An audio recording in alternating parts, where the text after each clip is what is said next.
right? Join your hands, close your eyes, and think of Guru.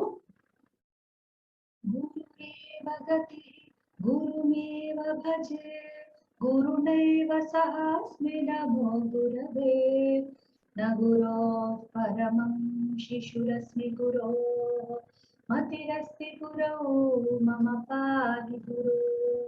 Gurumeva gati, Gurumeva bhaje, Gurunaiva sahasmi namo Gurave.